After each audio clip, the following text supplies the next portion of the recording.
Você já parou para pensar que em muitos momentos a sua bondade, aquela virtude que você tanto preza, pode estar, na verdade, te afastando da vontade de Deus? Sim, você ouviu corretamente. Há momentos cruciais em que estender a mão não é um ato de amor, mas uma forma de desobediência que pode trazer consequências devastadoras para a sua vida. Esta não é uma mensagem fácil, mas é uma mensagem urgente. Existem pessoas que Deus, em sua soberania, não quer que você ajude, e a sua insistência em socorrê-las, movida por uma compaixão mal direcionada, pode literalmente travar a sua vida espiritual, roubar a sua paz e, o mais perigoso de tudo, calar a voz do Espírito Santo que habita em você.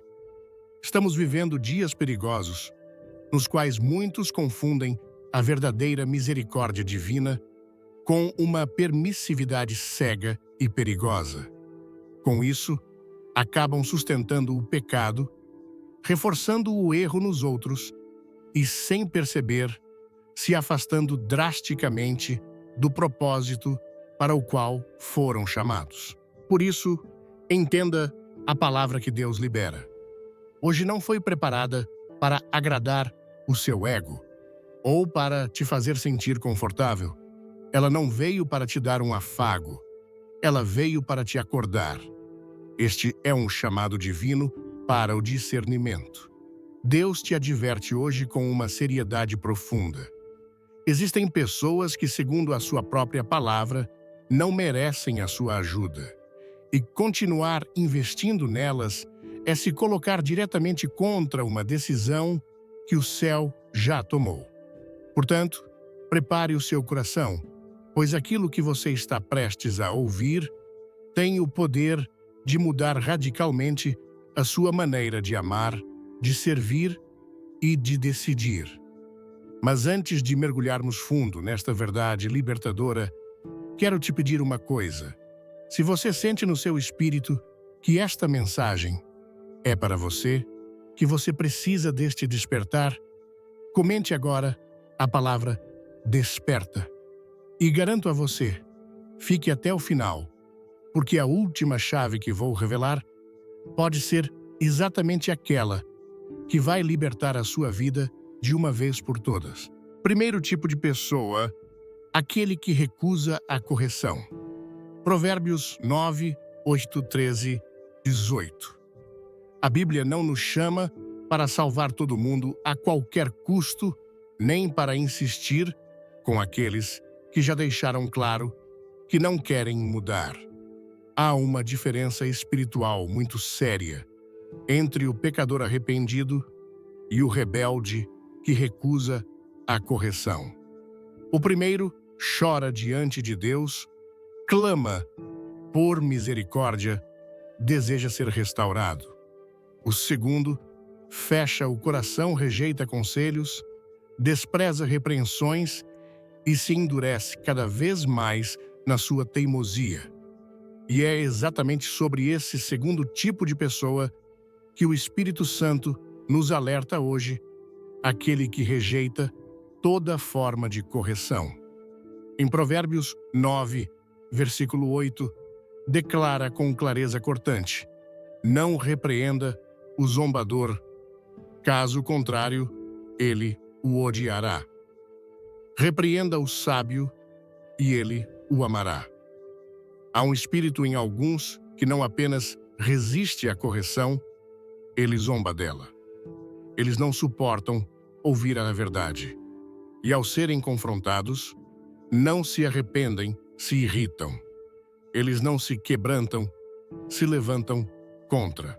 E sabe o que acontece com quem insiste em ajudar esse tipo de pessoa? Vai sendo sugado ferido, contaminado pela amargura e muitas vezes afastado do seu próprio propósito por tentar salvar quem não quer ser salvo. Há pessoas que não querem Deus, querem os benefícios, não querem arrependimento, querem o alívio, não querem transformação, querem controle. E quando você se aproxima com sinceridade, com amor, com zelo e temor, para confrontar algo errado, elas se voltam contra você com desprezo e ironia, ou até perseguição. É aí que muitos caem. Continuam tentando abraçar quem já se mostrou um escarnecedor. Continuam socorrendo quem despreza a voz de Deus e, sem perceber, acabam se afastando da luz, tentando resgatar quem ama as trevas. Existem filhos que não escutam mais os pais. Existem cônjuges que rejeitam toda exortação. Existem amigos que zombam de tudo o que é santo. E ainda assim, muitos insistem em continuar ajudando, dando apoio, dinheiro, tempo e até oração. Mas escute, não se ora por escarnecedor como se ora por arrependido. Não se caminha com quem recusa a correção como se caminha com quem luta para ser transformado. Quem rejeita a correção não está apenas em erro, está em rebelião. E ajudar alguém em rebelião é se aliar contra o próprio Deus. Em Provérbios 13, versículo 18, reforça esse princípio: quem despreza a disciplina cai na pobreza e na vergonha, mas quem acolhe a repreensão é honrado. Aqui não se trata apenas de uma consequência social, mas espiritual. Quem despreza a voz de correção de Deus e dos servos fiéis será humilhado. Vai colher ruína, vai experimentar a desonra. E você não tem o poder de evitar isso. Você pode até tentar aliviar, mas não pode impedir o que Deus já determinou.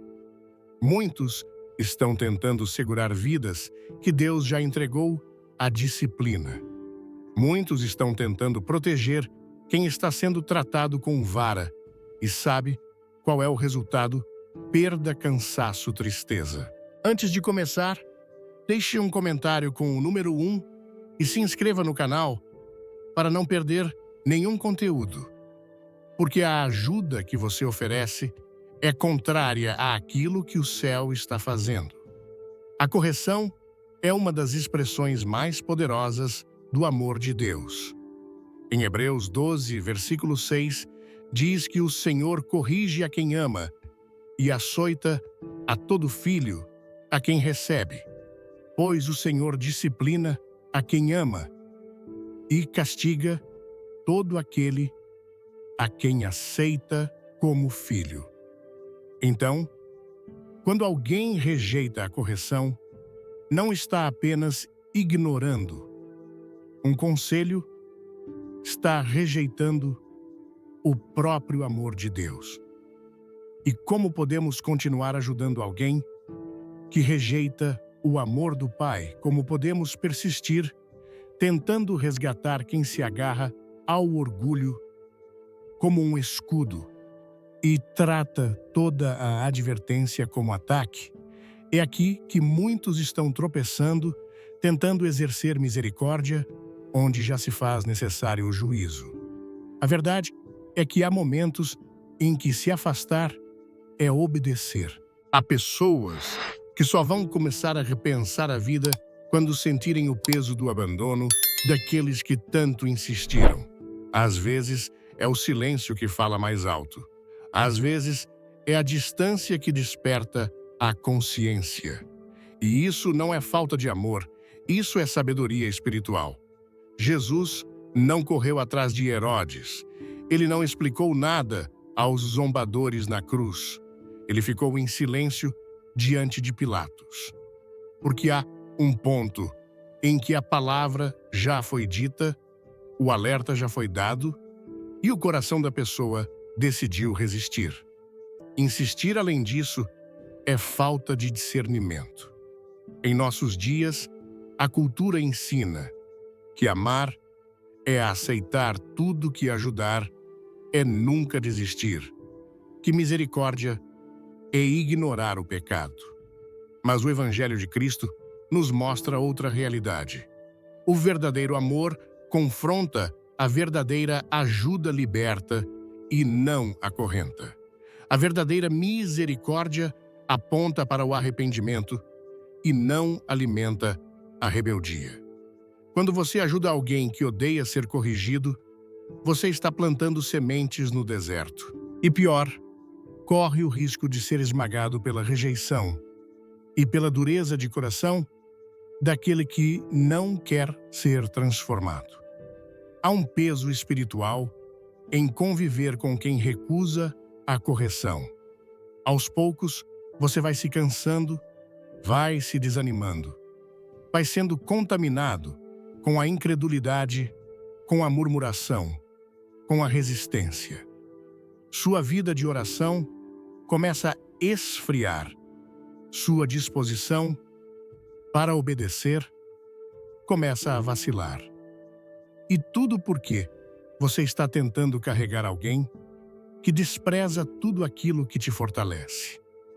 Hoje o Espírito Santo te chama para uma escolha. Você vai continuar insistindo em ajudar quem despreza a correção, ou vai se posicionar ao lado da verdade, vai permitir que o falso amor te escravize a relacionamentos que Deus já te pediu para soltar, ou vai confiar que Ele sabe como tratar aqueles que resistem. Sua missão não é salvar todo mundo, é obedecer a Deus em tudo. Se a pessoa não ouve mais ninguém, se já deixou claro que despreza toda forma de instrução, se reage com ira. Quando é confrontada, talvez não seja mais o tempo de ajudar. Talvez seja o tempo de deixar Deus agir. E quando você solta Deus, segura. Quando você recua, Deus avança. E quando você para de tentar salvar Deus, começa a tratar. Essa é a verdade que liberta. Nem toda ajuda vem de Deus e nem toda recusa é falta de amor. Às vezes, recusar ajudar é o maior ato de temor que você pode demonstrar. E o céu respeita quem respeita a voz do Espírito. Segundo tipo de pessoa, o preguiçoso que se recusa a trabalhar. Provérbios 6:11, seguindo Tessalonicenses 3:10. Há um tipo de pessoa que muitos confundem com fragilidade, mas que aos olhos de Deus está mergulhada em pecado. E esse pecado se chama preguiça. Não se trata de falta de capacidade nem de ausência de oportunidades. Trata-se de uma escolha espiritual. A escolha de não se levantar, de não se esforçar, de não cumprir seu papel com dignidade diante do Senhor. A Bíblia não apenas condena a preguiça, ela denuncia suas consequências como ruína certa para a alma e para a vida. E o erro grave de muitos cristãos hoje é continuar sustentando esse comportamento com a capa de ajuda, quando, na verdade, estão alimentando a desobediência. Em Provérbios 6, versículos 6-11, a palavra de Deus usa a imagem da formiga para confrontar o coração preguiçoso. Ali está escrito: vá, a formiga, ó preguiçoso, observe os caminhos dela e seja sábio. Ela não tem chefe, nem supervisor, nem governante, e ainda assim armazena suas provisões no verão e na época da colheita ajunta o seu alimento. Até quando você vai ficar deitado, ó preguiçoso, quando se levantará do seu sono? Vou dormir um pouco. Você diz: vou cochilar um momento. Vou cruzar os braços para descansar um pouco mais. E a sua pobreza sobrevirá como um assaltante e a sua necessidade como um homem armado. Deus está dizendo: Observe, aprenda, desperte. Se você gosta desta mensagem, clique no like e compartilhe com quem precisa ouvir. Isso hoje a formiga não tem chefe nem comandante, nem supervisor, mas mesmo assim, trabalha, planeja, guarda provisão. Ela age com zelo, responsabilidade e sabedoria. E o preguiçoso dorme, procrastina, arranja desculpas, reclama da vida, mas se recusa a se mover. E o que o versículo diz em seguida é um alerta forte. Assim, sobrevirá a tua pobreza como um ladrão e a tua necessidade como um homem armado. Não é apenas uma consequência natural, é um juízo que chega de forma inesperada e destruidora. Mas o problema não é só de quem está na preguiça, é também de quem a financia. Porque existe um tipo de ajuda que Deus não aprova. Aquela que substitui o esforço do outro, que encobre o pecado, em vez de confrontar, que alimenta a zona de conforto enquanto a alma se deteriora. Há muitos hoje que estão empobrecendo espiritualmente porque decidiram sustentar a preguiça de outros, estão sobrecarregados, endividados, emocionalmente esgotados, não porque amam demais, mas porque não sabem mais discernir onde termina a compaixão e onde começa a conivência. A palavra é direta também em 2 Tessalonicenses 3, versículo 10.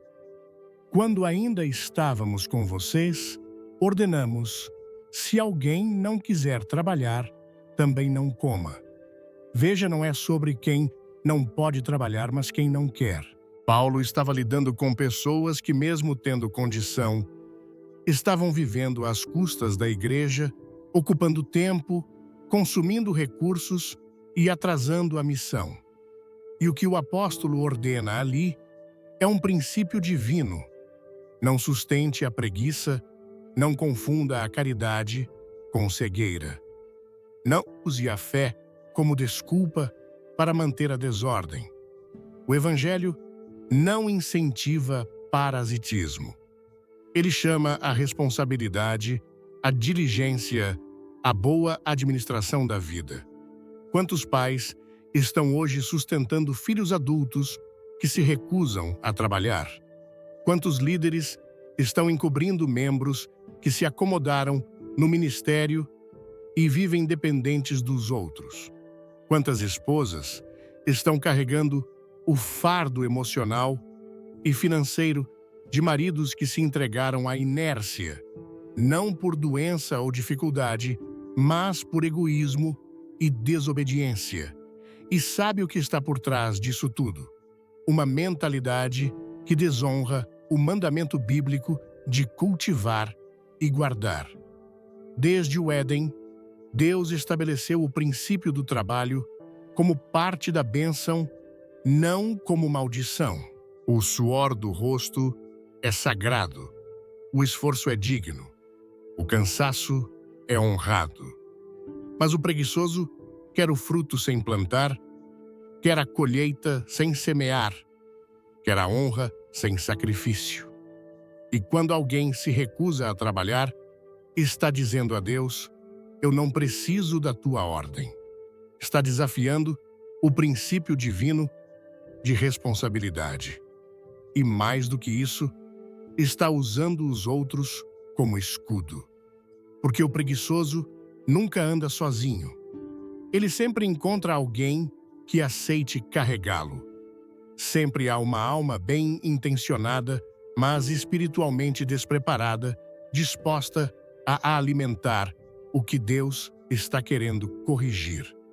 E é aqui que muitos perdem a bênção porque se cansam tentando levantar quem Deus já está tratando com escassez.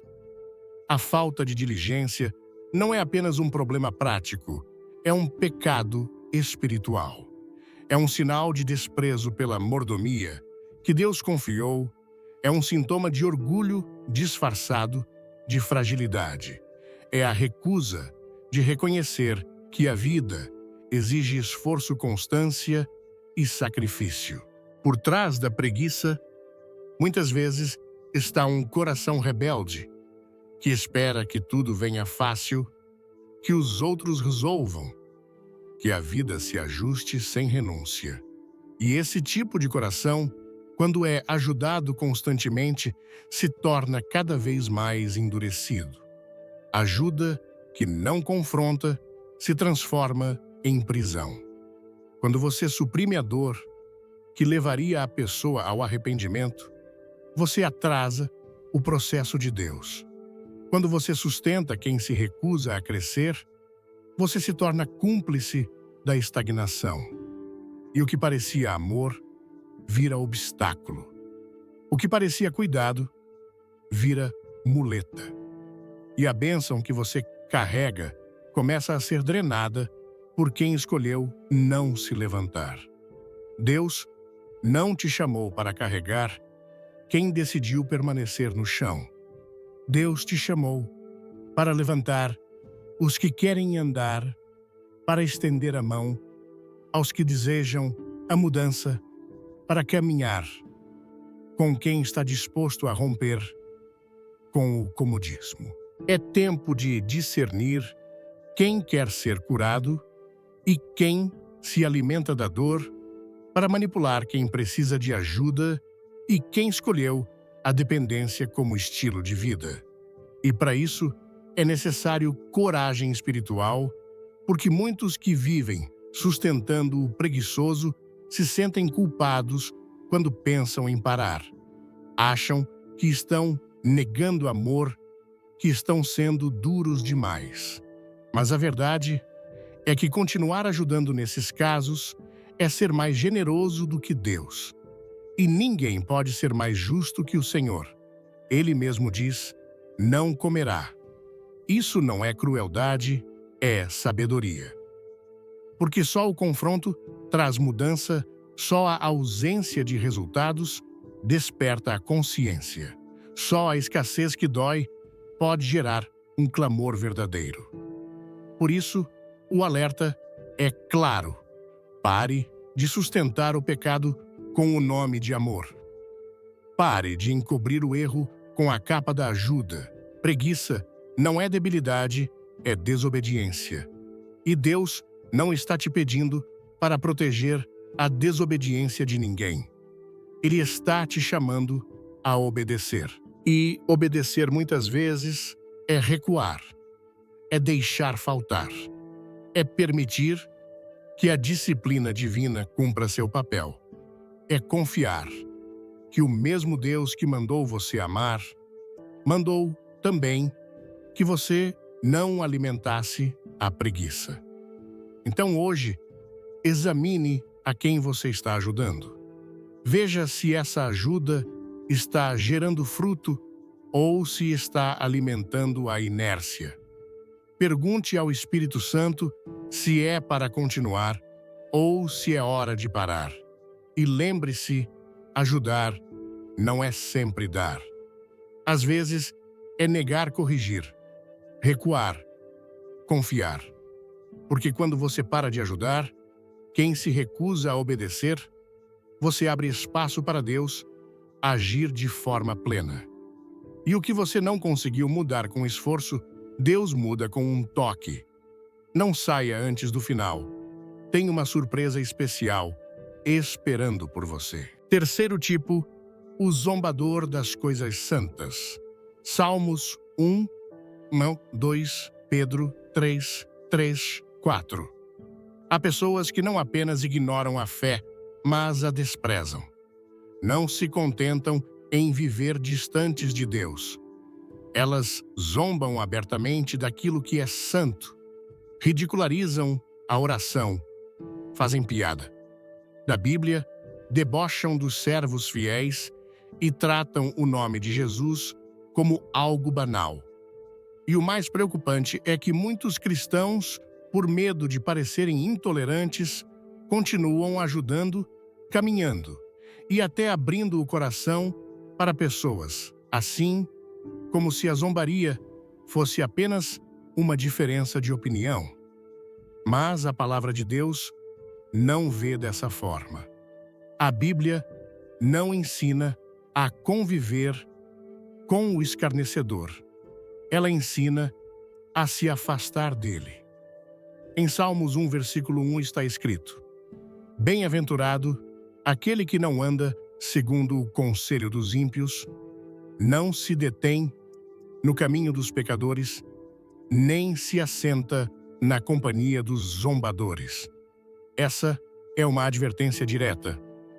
Deus está dizendo que há uma bênção sobre aqueles que escolhem o caminho da separação. O justo é feliz, é guardado, é aprovado por Deus quando decide não caminhar com quem rejeita e ridiculariza a verdade. A zombaria contra Deus não é apenas um erro, é uma rebelião contra o céu. E quem permanece sentado na roda dos escarnecedores cedo ou tarde será moldado por eles. Existe uma influência invisível mais poderosa que age quando alguém se expõe continuamente ao escárnio. Primeiro, você escuta, depois, você começa a rir junto. Em seguida, passa a questionar certas verdades. E quando percebe, já está indiferente àquilo que antes te fazia tremer. O escarnecedor contamina pelo riso.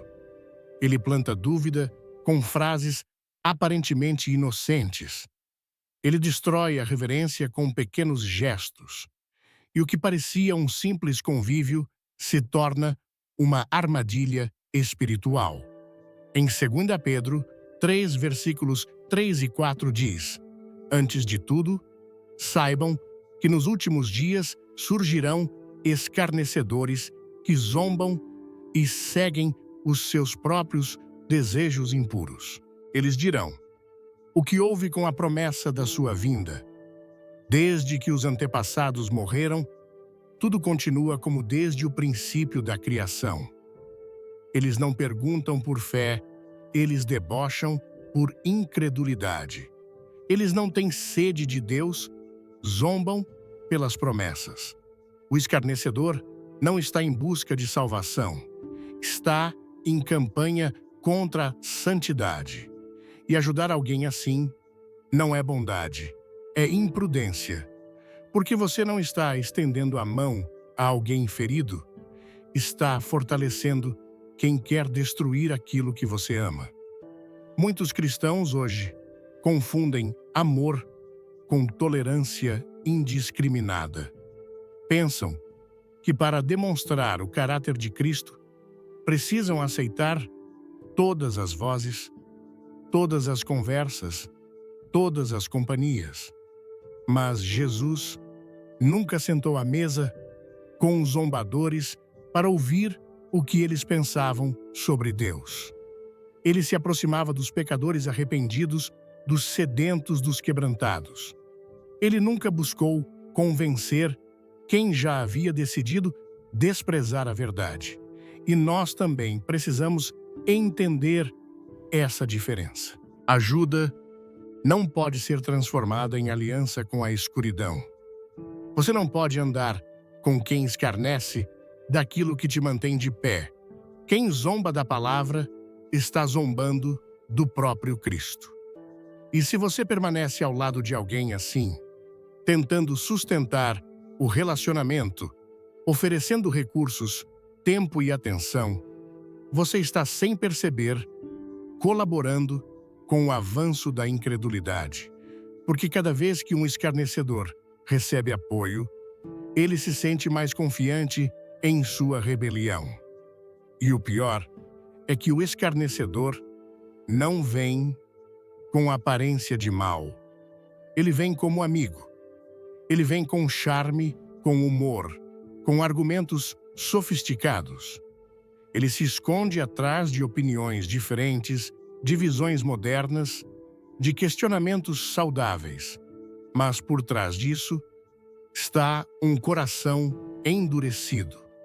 um espírito resistente e um propósito claro: diminuir o valor do que é santo. E quando você oferece ajuda sem discernimento, acaba sendo usado como ponte para que outros também se enfraqueçam na fé. É por isso que a Bíblia manda se afastar. Em Provérbios 14, versículo 7, lemos: mantenha-se longe do tolo, pois você não achará conhecimento em seus lábios. O zombador é insensato. Ele não está aberto ao ensino. Ele não deseja transformação. Ele quer apenas destruir o que não consegue compreender. E o seu desprezo pelas verdades eternas é uma afronta ao próprio Espírito Santo. Permanecer ao lado de alguém assim é como se você dissesse a Deus: eu prefiro manter esse laço do que honrar tua presença. O Espírito Santo é sensível. Ele se entristece quando vemos a fé sendo ridicularizada e ficamos em silêncio. Ele se afasta quando toleramos o escárnio por medo de parecer rígidos demais. Ele se cala quando abrimos espaço para conversas que desonram o céu. E muitos estão se perguntando por que perderam o fervor, porque a unção se foi, porque a oração não flui mais. A resposta pode estar na convivência com quem zomba do sagrado. Ajuda nesse caso não é bênção, é veneno. Não alimente o escarnecedor com seu tempo, sua atenção ou seus recursos. Não tente convencer quem já zombou do Evangelho repetidas vezes. Ore sim, mas à distância. Interceda, mas não caminhe junto, porque há uma linha que Deus traça, a linha entre o arrependido e o zombador. E quem atravessa essa linha por conta própria pode perder a sensibilidade espiritual. Jesus nos chamou para sermos sal, luz do mundo. E isso exige separação. A luz não pode se misturar com as trevas. O sal não pode perder o sabor. Você não foi chamado para se adaptar ao escarnecedor, mas para se manter firme, mesmo que sozinho. Você não precisa da aprovação de quem zomba da sua fé. Você precisa da aprovação de Deus, e Ele honra os que o honram. Se você sente que tem mantido laços com pessoas que desonram o nome de Jesus, hoje é o dia de cortar esses vínculos. Não por orgulho, mas por temor. Não por arrogância, mas por fidelidade. Porque o zombador não merece sua ajuda. Ele precisa do juízo de Deus.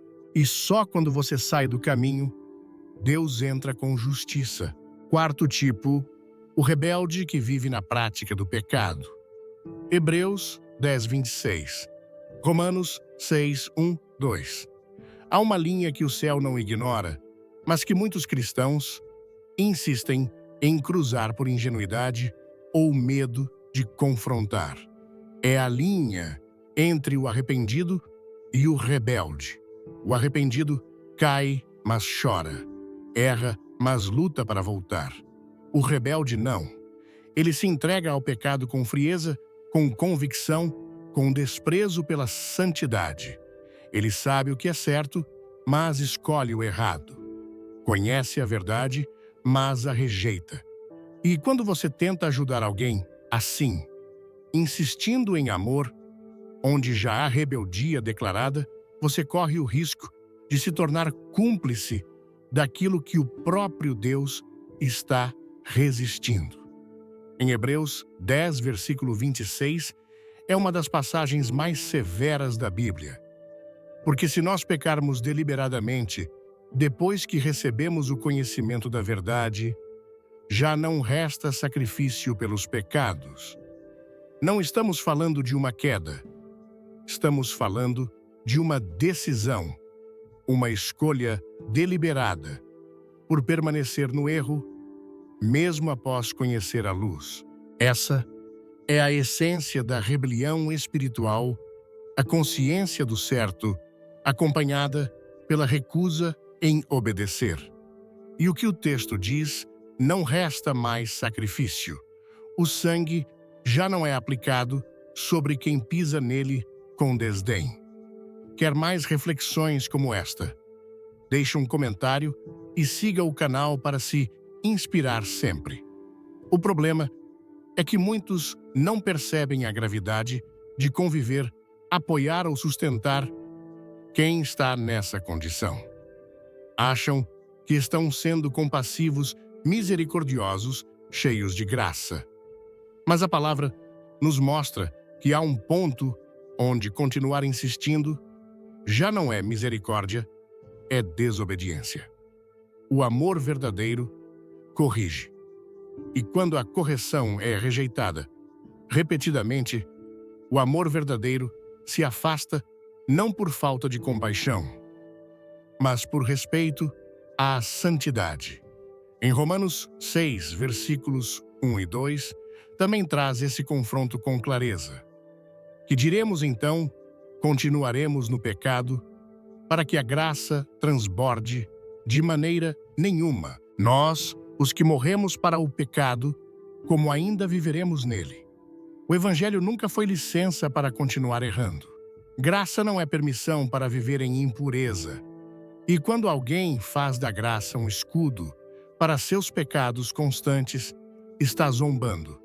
Da cruz, está transformando o que é sagrado em justificativa para a rebelião. E se você ajuda alguém nessa condição, está cooperando com o erro, ainda que inconscientemente. É necessário discernimento espiritual para identificar quando a ajuda se transforma em conivência. Há pessoas que caem e precisam ser levantadas, mas há outras que se jogam no abismo e querem companhia. Elas não querem restauração, querem reforço emocional para continuar errando. Querem que você diga que está tudo bem, que Deus entende que o tempo vai mudar as coisas, mas Deus não entende a rebeldia. Deus resiste ao soberbo. Deus confronta o coração endurecido. E se você se coloca ao lado desse tipo de pessoa, oferecendo apoio, você está se opondo ao próprio Espírito Santo. Muitos estão carregando rebeldes nas costas e chamando isso de intercessão, mas não é. É cegueira.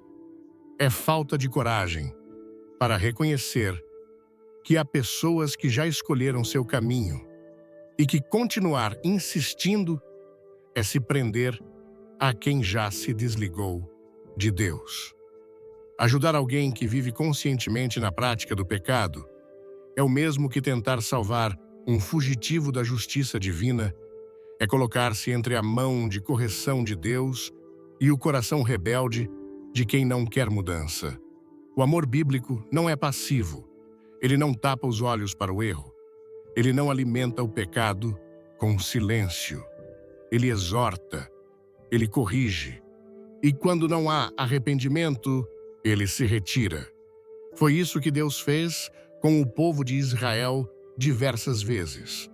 Quando a rebelião se tornava constante, ele retirava a sua presença. E se o próprio Deus recua quem somos nós para continuar investindo onde já não há mais temor, é importante lembrar que rebeldia não é apenas uma ação externa, é uma condição interna. Há pessoas que frequentam cultos, levantam as mãos, usam linguagem cristã, mas estão vivendo na prática consciente do pecado. Sabem que estão errando, mas não pretendem mudar. Sabem que estão afrontando a santidade de Deus, mas continuam com naturalidade. E quando alguém os confronta, se justificam com argumentos humanos. Deus conhece meu coração. Ninguém é perfeito. Estou vivendo minha verdade. Mas o céu não aceita essas desculpas. O céu espera a obediência. E quando você continua ajudando, oferecendo suporte emocional, financeiro ou até espiritual para alguém, assim, você está reforçando o sistema de engano. Está dizendo ainda que sem palavras, que é possível viver na rebeldia e ainda assim contar com os benefícios da comunhão. Mas isso é falso. A rebeldia separa. O pecado não confessado bloqueia a oração. A obstinação contra a verdade fecha as portas da graça. E a ajuda mal direcionada impede o processo de arrependimento verdadeiro. Muitos filhos têm se rebelado contra os pais, contra a fé, contra os princípios de Deus. E os pais, na tentativa de manter o vínculo, continuam ajudando, sustentando, ignorando o pecado. Mas isso não cura, só prolonga o ciclo de destruição. Há maridos vivendo em adultério, esposas mergulhadas em práticas ocultas, familiares, entregues ao vício, e ainda assim recebem apoio, como se nada estivesse acontecendo. Isso não é amor, é falta de posicionamento espiritual. A Bíblia é clara.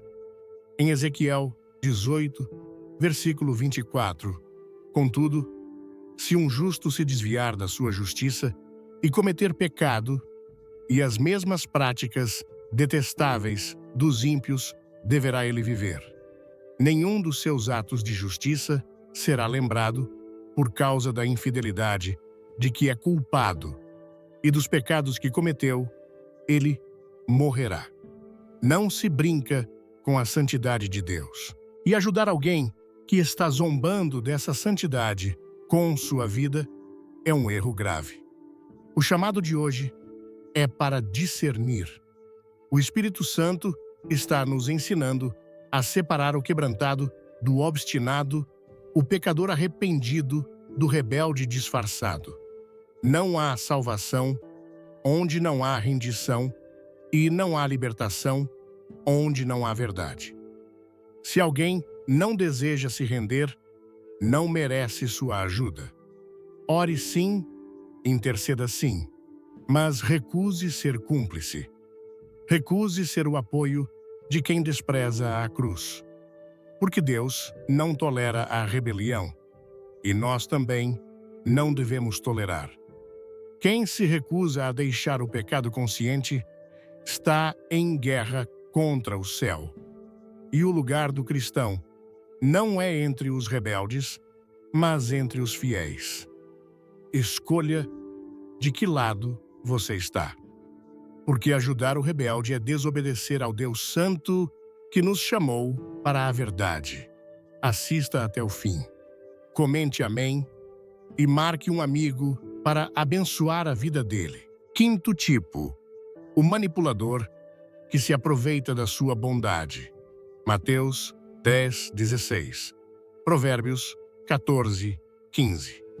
Há um tipo de pessoa que não está apenas em sofrimento, mas que aprendeu a viver do sofrimento dos outros. Não quer cura, quer atenção.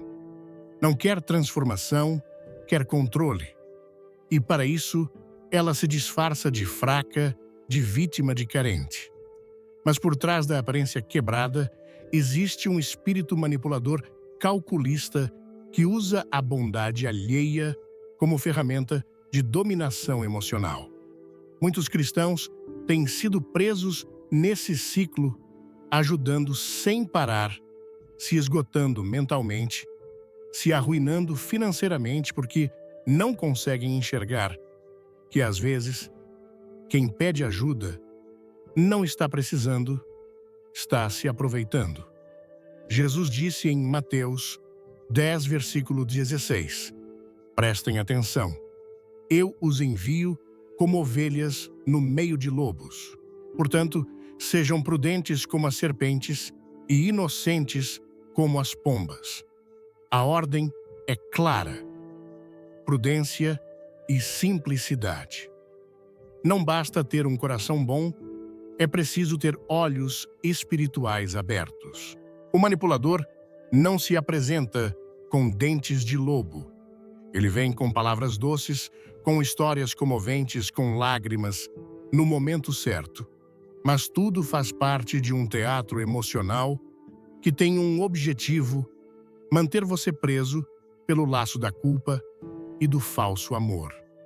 O manipulador não quer libertação, quer controle.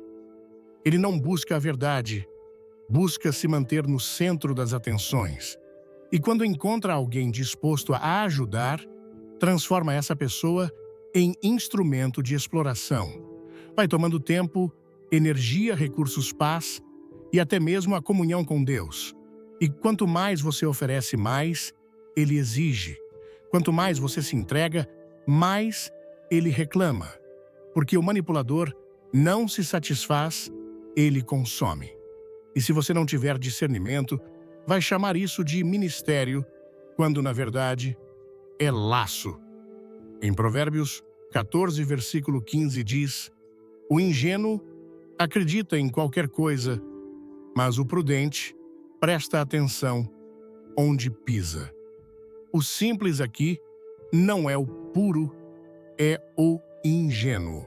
É aquele que acredita em tudo o que ouve, que nunca questiona as intenções, que pensa que toda dor é verdadeira e que toda necessidade é justa. Mas Deus está nos chamando para sermos prudentes, para olhar além das palavras, para perceber os frutos e não apenas os lamentos. Porque onde há manipulação, não há arrependimento. E onde não há arrependimento, não deve haver apoio contínuo. O manipulador conhece as fragilidades do seu coração. Ele sabe como despertar sua empatia, como ativar seu senso de culpa, como virar a situação ao seu favor. Ele distorce a realidade, te convence de que você está sendo duro demais, de que ninguém mais o entende, de que só você pode salvá-lo. E com isso, te prende emocionalmente, te transforma em refém da própria generosidade. E enquanto você acha que está fazendo o bem, ele está se alimentando da sua alma. É preciso romper com esse ciclo. Ajuda a verdadeira liberta, não prende. A compaixão de Deus sempre aponta para o arrependimento, nunca para a dependência. Quando sua ajuda se torna permanente, sem frutos de mudança, sem sinais de transformação, sem resposta espiritual, é hora de perguntar: será que estou ajudando ou estou sendo usado? Porque quando você alimenta a manipulação, você também está sendo corrompido por ela. Seu discernimento vai sendo sufocado, sua fé vai sendo drenada e a sua identidade espiritual começa a se confundir com a identidade do outro. Há muitos cristãos cansados, esgotados, frustrados, não por falta de fé, mas por excesso de ajuda mal direcionada. Estão investindo energia onde Deus nunca mandou. Estão sustentando relações que Deus já encerrou. Estão carregando pessoas que não querem ser restauradas, querem ser adoradas. E isso é perigoso porque, no fim, o manipulador transforma o ajudador em servo emocional e depois o abandona como se nunca tivesse recebido nada. Deus não nos chamou para sermos presas fáceis. O reino de Deus não é território de ingenuidade, é um lugar de discernimento, de sabedoria, de vigilância espiritual. A ordem de Jesus para sermos prudentes como as serpentes não é uma metáfora fraca, é uma convocação à maturidade. Você não foi chamado para ser explorado. Você foi chamado para ser canal de Deus e não depósito da dor alheia. A verdadeira ajuda confronta o manipulador Rompe com o ciclo, diz não, com firmeza. Corta a dependência emocional. Expõe a verdade com amor, mas sem medo. E quando você decide não mais participar do teatro da manipulação, o Espírito Santo te fortalece. Ele te dá paz. Ele limpa sua mente. Ele restaura sua autoridade espiritual. Porque você deixa de ser refém e volta a ser instrumento. Não confunda amor com servidão emocional. Amor não se deixa dominar. Amor não se rende ao jogo do controle. Amor não se afoga em culpa. Há pessoas que estão se fazendo de frágeis há anos, mas nunca se quebrantaram. Sabem chorar, mas não sabem se arrepender. Sabem pedir, mas nunca se colocam de joelhos diante de Deus. E enquanto você estiver disponível, elas continuarão sugando tudo o que você tem. O Espírito de Deus te chama hoje para abrir os olhos. Ser bom não é ser bobo. Ser generoso não é ser vulnerável. Você não precisa provar seu amor ajudando quem claramente está te manipulando. Deus nunca te pediu para sustentar falsidade. Ele te chamou para andar na luz, na liberdade, na verdade. E a verdade é que muitas vezes o melhor que você pode fazer por alguém assim é parar de ajudar, é deixá-lo sozinho com Deus. Porque onde a sua presença impede o quebrantamento, a ausência pode provocar um encontro com o céu. Se você percebe que está preso a alguém que usa sua bondade como ferramenta de domínio, hoje é o dia de romper. Não com ódio, não com indiferença, mas com temor. Porque continuar nesse ciclo não está salvando ninguém. Está apenas atrasando o processo de Deus. E pior, está minando a sua força, o seu ânimo, a sua fé. Você foi chamado para ser prudente, para amar com sabedoria, para servir com discernimento. Não alimente a manipulação com silêncio, com apoio cego, com recursos mal aplicados. Diga-lhe a verdade. Coloque limites. Confie que Deus é mais do que capaz de tratar quem tenta controlar os outros com lástimas e chantagens. E quando você se posiciona, o céu se move, porque Deus honra quem caminha com olhos abertos e coração limpo. Essa é a hora de escolher. Você vai continuar sendo explorado por quem se faz de fraco ou vai obedecer à voz de Deus que te chama a ser prudente, firme e verdadeiro. O manipulador não merece a sua ajuda. Ele precisa da correção do Espírito. E quando você entende isso, você é liberto e dá ao outro a chance de também ser. O sexto tipo, o que causa divisões e contendas. Tito 3, 10, 11. Provérbios 6, 19. Há uma semente que parece pequena, discreta e até inofensiva aos olhos humanos, mas que uma vez lançada pode destruir relacionamentos, abalar igrejas inteiras e trazer maldição sobre casas, famílias e comunidades. Essa semente se chama contenda. E a palavra de Deus não apenas condena a contenda como atitude, ela revela que há algo que ele, o próprio Senhor, odeia, aquele que semeia contendas entre irmãos. Em Provérbios 6, versículo 19, testemunha falsa que profere mentiras e aquele que provoca discórdia entre irmãos. É uma afirmação forte. Deus odeia. E se Deus odeia, nós também devemos rejeitar com firmeza qualquer forma de divisão que venha disfarçada de conversa de opinião, de preocupação ou de liberdade de expressão. O contencioso não se apresenta com espada. Ele chega com palavras. Ele não destrói de imediato. Ele insinua, cria dúvidas, planta suspeitas, semeia desconfiança entre irmãos, líderes, amigos, casais, pais e filhos. Ele nunca ataca diretamente e prefere o sussurro. Nunca se mostra como inimigo, prefere parecer aliado, mas sua marca está nos rastros que deixa. Onde passa, amizades se rompem, famílias se enfraquecem. Igrejas se dividem, ministérios param. E o mais perigoso é que por trás dessa atuação sutil há um espírito demoníaco operando com astúcia, desejando destruir tudo o que Deus está construindo. Em Tito 3, versículos 10 e 11, nos ensina algo essencial. Quanto ao que provoca divisões, após adverti-lo pela segunda vez, rejeite-o. Você sabe que tal pessoa se perverteu e está em pecado. Por si mesma, está condenada.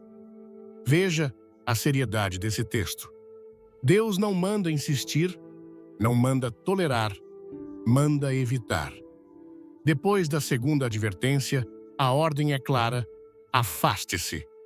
Porque quem insiste em causar divisão já se entregou a um pecado que contamina e condena. Ele não é apenas alguém em conflito, é um perigo ativo para a saúde espiritual de todos à sua volta. Ajudar esse tipo de pessoa é fomentar a obra do inimigo. É ser instrumento de confusão. É colocar combustível no incêndio que Satanás está tentando espalhar. E muitas vezes isso acontece dentro da própria casa. Um irmão que vive colocando um contra o outro. Um parente que se infiltra entre marido e mulher para semear ciúmes, mágoas, julgamentos. Um membro da igreja que vive questionando líderes pelas costas, minando a confiança da comunidade, abrindo espaço para fofocas e críticas destrutivas. E o mais alarmante, muitos continuam ajudando essas pessoas, oferecendo apoio emocional, validando suas queixas, ouvindo suas palavras, como se fosse apenas desabafo. Mas não é desabafo, é semente de divisão. A contenda começa com conversas aparentemente inofensivas, palavras ditas com ar de piedade, de zelo, de preocupação. Mas no fundo, são palavras carregadas de julgamento, de veneno, de rejeição, disfarçada de opinião. O contencioso não vem para resolver, vem para corroer. Ele não busca paz, busca domínio. Seu objetivo não é restaurar, é enfraquecer. E quando você dá ouvidos a esse tipo de pessoa, está abrindo as portas da sua alma para o espírito de divisão. É necessário discernimento. Nem todo irmão que fala com sinceridade tem um espírito pacificador. Nem toda irmã que ora em voz alta tem o coração em paz. Há pessoas que vivem alimentando conflitos porque se alimentam deles. Se sentem importantes quando estão no centro da discórdia. Sentem-se poderosas ao verem outros se machucando com as sementes que lançaram. E por isso, quanto mais atenção recebem, mais ousadas se tornam. Quanto mais ajuda recebem, mais avançam com sua influência destrutiva. Você precisa reconhecer os sinais. O que essa pessoa gera ao seu redor. Ela constrói ou divide. Suas palavras edificam ou ferem. O que ela fala dos outros quando não estão presentes. Que tipo de fruto você vê quando ela se aproxima? Se ao redor dela sempre há mal-entendidos, acusações, afastamentos, ressentimentos, esteja certo. Você está diante de alguém que precisa ser confrontado e, se não mudar, evitado. O Evangelho é reconciliação, não confusão. É unidade, não divisão. E qualquer pessoa que opera de forma contrária a isso está fora da vontade de Deus. O erro de muitos é tentar ajudar quem já se mostrou sem intenção de mudar. Pensam que estão sendo misericordiosos, mas estão sendo cúmplices. Ajudar quem divide é desrespeitar o que Deus está unindo. É correr o risco de se tornar um canal de influência maligna, porque a contenda não afeta apenas quem a provoca, afeta quem a sustenta. Se você permite que esse tipo de pessoa continue falando, agindo, ocupando espaço na sua vida, você se torna parte do problema. É por isso que Provérbios 6 lista 6 coisas que o Senhor odeia e a 7ª que ele abomina: olhos altivos, língua mentirosa, mãos que derramam sangue, inocente coração, que trama planos perversos, pés que se apressam para fazer o mal, testemunha falsa que profere mentiras e, por fim, aquele que semeia contenda entre irmãos. Está na mesma lista do homicida e do mentiroso. Isso é sério, é grave. Não se pode tratar esse comportamento com tolerância ou ingenuidade. A ordem bíblica é clara. Depois de 2 advertências, afaste-se. Não por orgulho, não por indiferença, mas por obediência, porque a contenda é uma porta aberta para o inimigo agir. E se você se aproxima demais de quem insiste nesse caminho, cedo ou tarde, você também será ferido. O que começa em empatia, termina em contaminação. O que começa a tentativa de pacificação, termina em exaustão espiritual. Deus quer que você viva em paz, mas essa paz exige separação de tudo aquilo que insiste em causar divisão. Você não precisa se justificar, não precisa discutir, não precisa provar nada. Apenas se afaste e ore. Interceda de longe, mas não caminhe junto. Não financie emocionalmente quem não tem compromisso com a unidade. A igreja é um corpo. A família é um projeto divino. Qualquer pessoa que ameaça essa unidade está trabalhando contra o céu. E quem ajuda essa pessoa mesmo sem perceber está atrasando os planos de Deus. A verdadeira maturidade espiritual sabe quando estender a mão e quando recuar. Sabe quando insistir e quando cortar. Sabe quando silenciar e quando confrontar. Ajudar quem causa divisão é dar força para que o caos continue. Mas, se afastar, é dar espaço para que o Espírito Santo trate, corrija e, se for da vontade dele, restaure. Você não é responsável pela mudança de quem insiste no erro. Você é responsável por proteger a paz que Deus te confiou. E essa paz vale mais do que qualquer laço com quem não quer caminhar na verdade. O 7º tipo, o ingrato, que nunca reconhece o bem. Lucas 17, 2 Timóteo 3, 2. Existem pessoas que você ajuda 1, 2, 10 vezes e nunca recebem com gratidão. Nunca reconhecem o que foi feito. Nunca retribuem com uma palavra de honra, um gesto de respeito, uma atitude de reconhecimento. E pior, quando você não pode mais ajudar, ainda te acusam, se tornam frias, distantes, como se tudo o que você fez fosse obrigação. A ingratidão não fere apenas, ela seca a alma de quem serve, desgasta o coração de quem ama e pode até apagar a alegria de quem vive para abençoar. Jesus lidou com isso.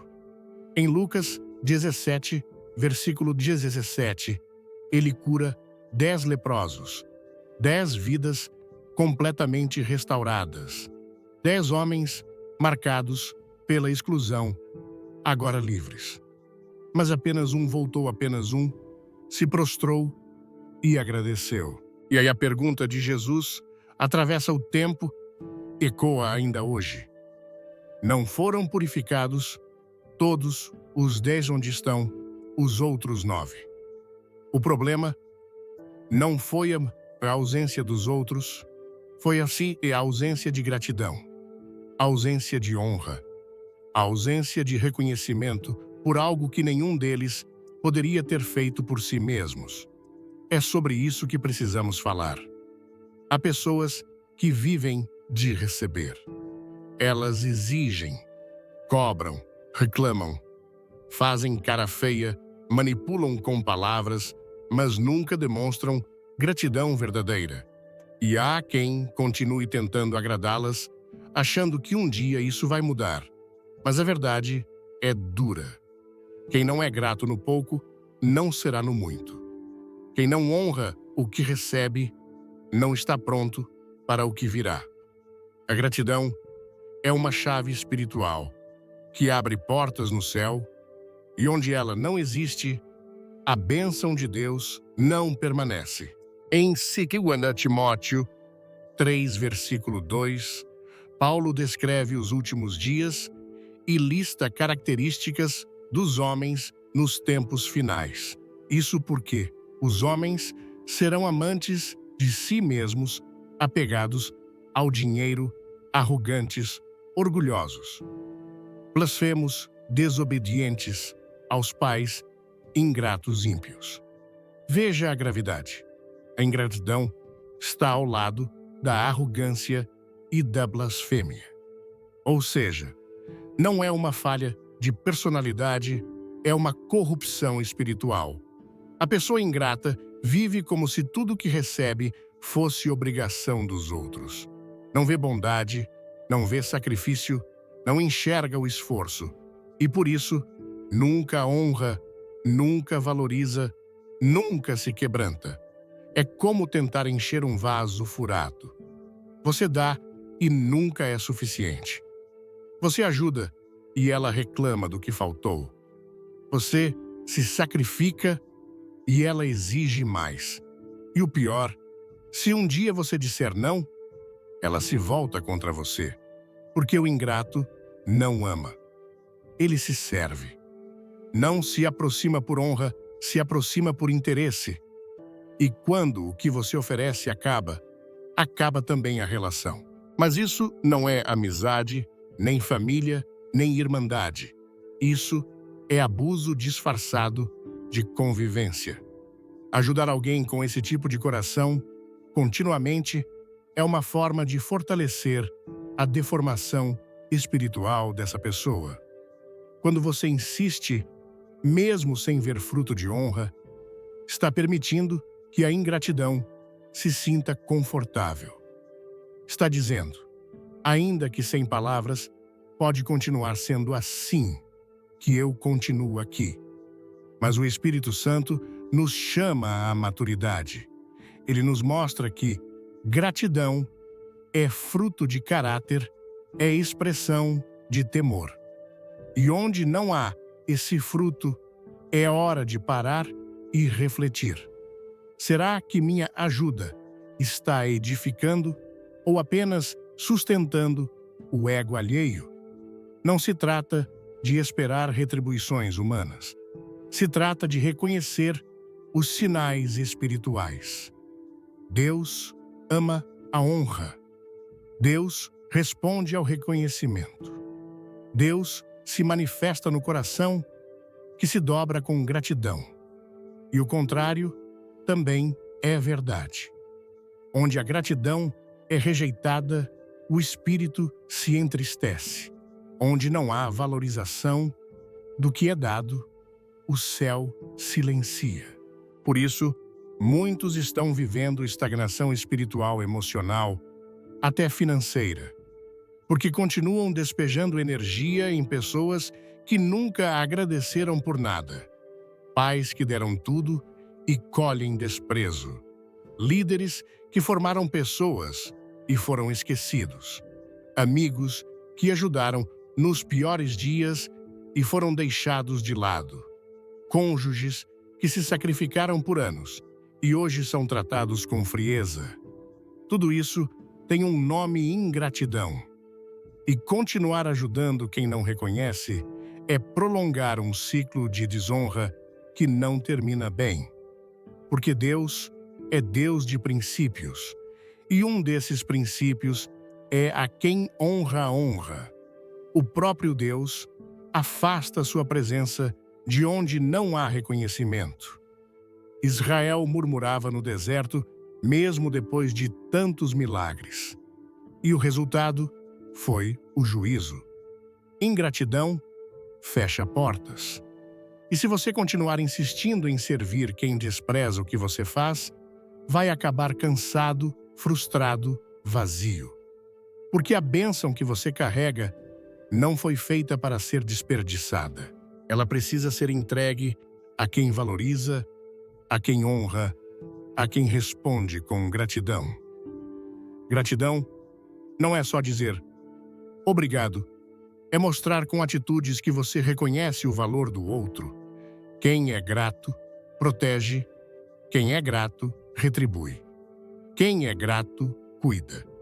E quando esse fruto não aparece, é hora de parar de regar, porque o solo pode estar seco por escolha. E quem não é capaz de agradecer ao homem, dificilmente será capaz de se render a Deus. Você não foi chamado para ser explorado emocionalmente. Você foi chamado para edificar, para gerar fruto, para multiplicar. E onde não há gratidão, não há multiplicação. É tempo de cortar o ciclo, de reconhecer que a ausência de gratidão é uma forma de rejeição. E onde há rejeição do bem cedo ou tarde, haverá oposição ao próprio Deus. Por isso, pare. Recuar nesse caso é sabedoria, é zelo, é obediência. Ore por quem é ingrato, mas não se mantenha sob manipulação. Ajude quem honra o que Deus te deu. Porque onde há honra, Deus envia mais. Onde há reconhecimento, Ele abre os céus. Mas onde há ingratidão, Ele se cala. E você não foi chamado para viver em silêncio espiritual. Foi chamado para fluir, para crescer, para ser canal de bênção em lugares férteis. Deus não espera que você continue entregando pérolas a quem pisa nelas. Ele espera que você aprenda a discernir os corações. A gratidão é sinal de vida espiritual, e onde ela falta, não há como permanecer. E assim, nós caminhamos por um campo minado espiritual. Nós desmascaramos um por um os 7 tipos de pessoas que, embora possam clamar por ajuda, na verdade, representam armadilhas para a sua alma. Vimos o escarnecedor que rejeita a correção, o preguiçoso que se recusa a trabalhar, o zombador que profana o que é santo, o rebelde que vive deliberadamente no pecado, o manipulador que se alimenta da sua bondade, o contencioso que semeia a divisão e, por fim, o ingrato, cujo coração é um solo estéril, onde nenhuma semente de bem pode florescer. Talvez, enquanto eu falava, o Espírito Santo tenha projetado rostos e situações em sua mente. Talvez a dor do reconhecimento tenha pesado em seu coração, porque você se viu preso em uma ou mais dessas dinâmicas destrutivas. E agora, a pergunta que ecoa no santuário da sua alma é: o que você fará com esta verdade? Continuará a carregar fardos que Deus nunca te deu? Continuará a regar plantas que o céu já declarou secas? A verdade por si só não liberta. É a verdade praticada, a verdade obedecida que quebra as correntes. Por isso, este não é o fim da mensagem, é o início da sua decisão. Este é o momento em que a luz da revelação te convoca para um ato de coragem santa. Eu te chamo hoje, não com a minha voz, mas com a urgência do Espírito, a fazer uma oração perigosa, mas necessária. Uma oração pedindo a Deus, não apenas sabedoria para enxergar, mas coragem para agir. A coragem de cortar. Sim, essa palavra soa dura, soa radical, mas é a palavra que o céu usa para a cura. A coragem para cortar os laços emocionais que te sufocam, para romper as alianças que minam a sua fé, para estabelecer limites firmes, onde antes só havia uma exploração disfarçada de necessidade. Peça a Deus a força para se afastar, para dizer não, para soltar as mãos de quem deliberadamente escolheu se afogar no próprio orgulho. Este é o seu chamado para a liberdade e a porta de saída é a obediência. Pois entenda de uma vez por todas a profundidade do que Deus nos ensinou. Hoje recuar não é falta de amor, é o ápice da obediência. Em um mundo que prega uma tolerância que flerta com a conivência, o seu ato de se afastar é uma declaração de lealdade a Deus. É dizer, Pai, eu confio mais no teu tratamento do que na minha intervenção. Eu respeito a tua disciplina mais do que temo a rejeição humana. Afastar-se, em muitos casos, não é abandonar. É entregar a pessoa nas mãos do único que pode verdadeiramente transformar, curar e restaurar. É um ato de sabedoria espiritual que reconhece a diferença entre uma cruz que Deus te deu para carregar e uma corrente que o diabo te deu para arrastar. Ajudar, portanto, não é sempre dar. Essa é a mentalidade que te manteve preso. O verdadeiro auxílio, muitas vezes, se manifesta de formas que o mundo chama de cruéis, mas que o céu chama de justas. Ajudar, às vezes, é negar o recurso para que a pessoa aprenda o valor do trabalho.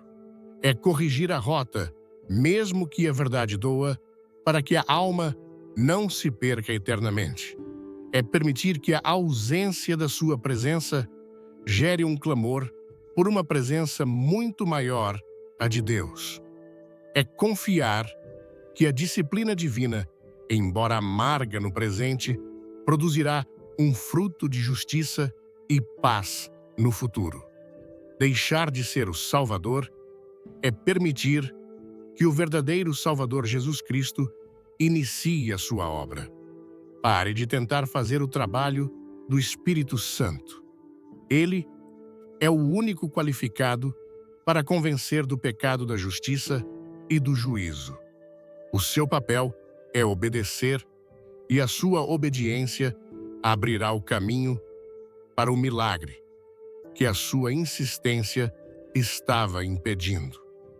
E é por isso que agora eu quero liberar sobre você uma bênção de libertação e de posicionamento. Eu quero orar com você e por você para que esta palavra não seja apenas uma informação, mas uma transformação real e palpável na sua vida. Pai, em nome de Jesus, eu me levanto contra todo espírito de manipulação que usou a bondade dos teus filhos como uma arma de controle. Eu declaro que as correntes da chantagem emocional estão sendo quebradas agora. Toda culpa, todo peso, toda obrigação que não veio de ti que caia por terra neste momento. Senhor, eu peço que o teu espírito de sabedoria e discernimento inunde a mente e o coração de cada pessoa que ouve esta oração. Conceda-lhes a coragem santa para cortar os laços que os esgotam, para se afastar das fontes de contenda e para fechar a porta à ingratidão que drena a sua alegria de servir. Que a partir de hoje, um novo tempo se inicie, um tempo de paz que não depende da aprovação dos outros. Um tempo de honra, onde o seu valor é reconhecido primeiro por ti e depois por aqueles que verdadeiramente te amam. Um tempo de frutos duradouros, onde cada semente de amor, tempo e recurso que você plantar caia em terra fértil e produza a 100 por 1. Eu te liberto, em nome de Jesus, da necessidade de agradar a todos. Eu te liberto da escravidão de ser o resolvedor de problemas de quem não quer solução. Que você seja livre para ser exatamente quem Deus te chamou, para ser um canal de luz e não um depósito de escuridão, um instrumento de bênção e não uma muleta para o pecado. Que a bênção de Deus, o Pai, o Filho e o Espírito Santo repouse sobre a sua vida, sua casa e seus relacionamentos, te guardando, te guiando e te fazendo florescer em um território de paz, honra e propósito divino. E se esta palavra te libertou, se você sentiu o peso saindo dos seus ombros e a clareza divina invadindo a sua mente, eu te peço, não guarde isso só para você. Compartilhe esta mensagem com alguém que você sabe que precisa ouvir esta verdade. E para selar esta decisão no seu espírito, comente aqui embaixo com fé: eu escolho obedecer. Declare a sua liberdade. Amém.